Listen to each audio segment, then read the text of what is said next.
आज दप्तरमुक्त शनिवार या उपक्रमांतर्गत जिल्हा परिषद शाळा गुळसपाडा येथील विद्यार्थ्यांसाठी एका प्रतिभावान व्यक्तीची आपण आज मुलाखत घेणार आहोत। तुमचं खूप खूप आमच्या शाळेच्या वतीनं तुमचं स्वागत आहे।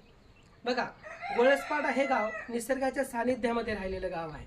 अतिशय दुर्गम गाव आहे, पण या गावातील सर्व लोक हे निसर्गावर जीवापाड प्रेम करणारे लोक आहेत।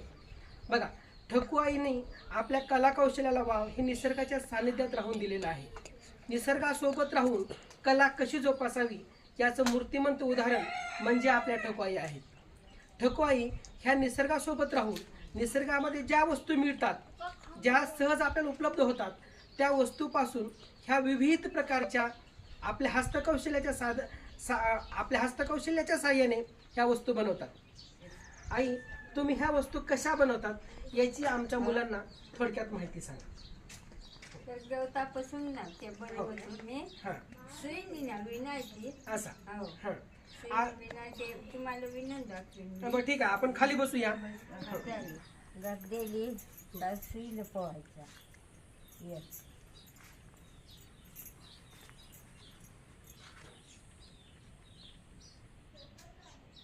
असं हां एक बघा, यांनी काय केले तर गवत असं जास्त घेतलेलं आहे। गवताच्या 1 2 3 4 म्हणजे 10-12 काड्या घेतलीत, किती घे पण त्या काड्यांची इथं खाली गाठ मारलेली आहे आणि त्या 12 काड्यापैकी एकाच गवताच्या काडीमध्ये सुई ओवलेली।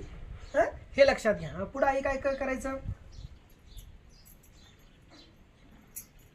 हा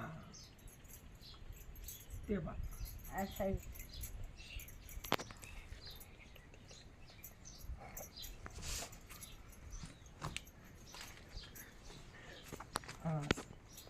असं विणा हा पहिला ना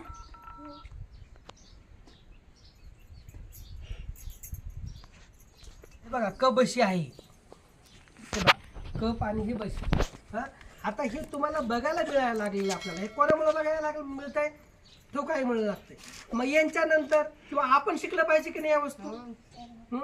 हा जो वारसा आहे तो आपण जोपासला पाहिजे। आता ठकुआई सारख्या गावातल्या 10-12 लोकांना आलं पाहिजे आपल्या। मग हे कधी येईल, आपण हे शिकलं तर। म्हणून ह्या गोष्टी तुम्ही सर्वजण लक्षात घ्या।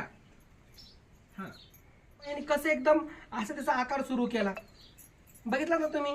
अगोदर सुरुवातीला 10-12 काड्या घेतल्या, त्याच्यातली एकाच काडीमध्ये सुई टाकली, मग त्याला खाली गाठ दिली, मग ती गाठ देऊन आता बरोबर त्यांनी त्याचा एक बेस तयार केलेला आहे, खाली फाउंडेशन तयार केलेलं आहे। आता त्याला खाली एक आकार तयार झाला की हळूहळू त्याच्या बाजूनं त्या गोवर त्याला पुढे नेतात।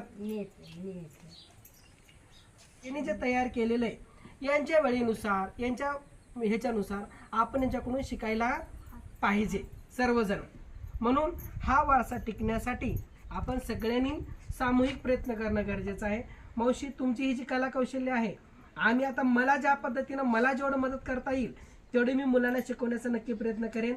हे जे तुम्ही तयार केले, आता हे होऊन सोपं वाटायला लागले मला, पण तुम्ही आता ह्याला बघा, तुम्ही हा बेस तयार केलात, नंतर हा आकार कसा दिलात, हे वरी कसं आलं? मग असं आतूनच नाही विणायचं, इकडून हो का? बाहेर नाही विणायचं, आतूनच हे हो। सुई हा, आणि बघा त्यामुळे आकार हे इतकं मजबूत आहे, एखाद्या लोखंडासारखं वाटतं आपल्याला। लोखंडाची घरची स्टील मधली जशी वस्तू असते त्या पद्धतीची ही आहे। असं किती आपण जर किती ताकद लावून जर प्रेस करायचा प्रयत्न केला तर हे दबत नाहीये। माझ्या माहितीस मावशी ही वस्तू 10 वर्ष टिकत असेल का जास्त? हे बघा, 10-10 20-20 वर्ष ही वस्तू टिकते। आपल्या घरामध्ये लोखंडाची काचेची वस्तू, काचेची किंवा थर्माकोलची वस्तू जेवढे दिवस टिकत नाहीये त्याच्यापेक्षा जास्त ही गवताची वस्तू टिकते आणि इको फ्रेंडली आहे, पर्यावरण पूरक आहे। ह्याच्यातून पर्यावरणाची काही हानी होत नाहीये। प्लास्टिकच्या वस्तूमुळे पर्यावरणाची हानी होते, पण या गवताच्या वस्तूमुळे पर्यावरणाची हानी होत नाहीये। मावशी, तुमचा हा जो एकदम कला कौशल्याचा वारसा आहे, आपण जोपासण्यासाठी मी व माझ्या शाळेच्या वतीनं आम्ही नक्कीच प्रयत्न करूया आणि तुमचं असं सहकार्य, तुमचं असंच मार्गदर्शन आमच्या मुलांना राहूया। काही चिमुकले विद्यार्थी तुम्हाला काही प्रश्न विचारणार आहेत, त्यांच्या आपण प्रश्नाची उत्तरे घेऊया। ठीक आहे, कोण विचारते पहिला प्रश्न? ठकुआई, तुम्ही हे काम किती दिवसापासून करता?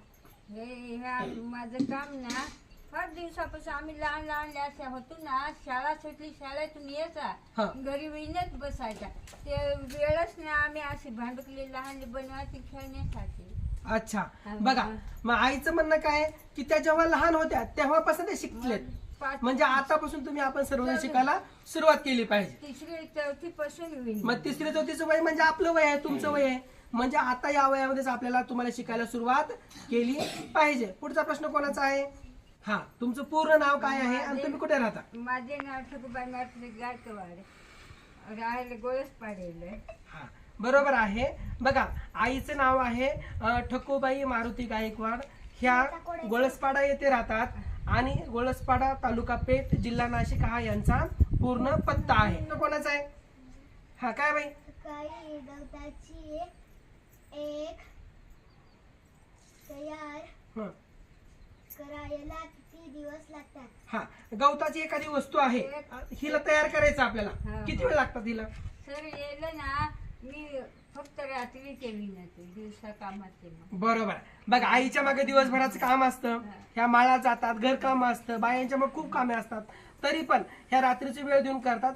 तरी पण ही वस्तू तयार करायला 4 तास नाही हा? जास्त, 1 महिना जातो. मग मोठी वस्तू थोडं बनव. बरोबर आहे. थोडं यांच्या थोडं वेळेनुसार बनव. काम करतात हे, हा. तरी पण याला प्रचंड मेहनत लागते, खूप वेळ लागतो याला. बघा, आताच आपण 15 मिनिटापासून घेतोय, तर बघा केवढं काम झालेलं आहे. बघा मग. किती काम झालेलं आहे, एवढंच काम झालेलं आहे. एवढं एका तासाभरात एवढं पण नाही होणार. नाही होत.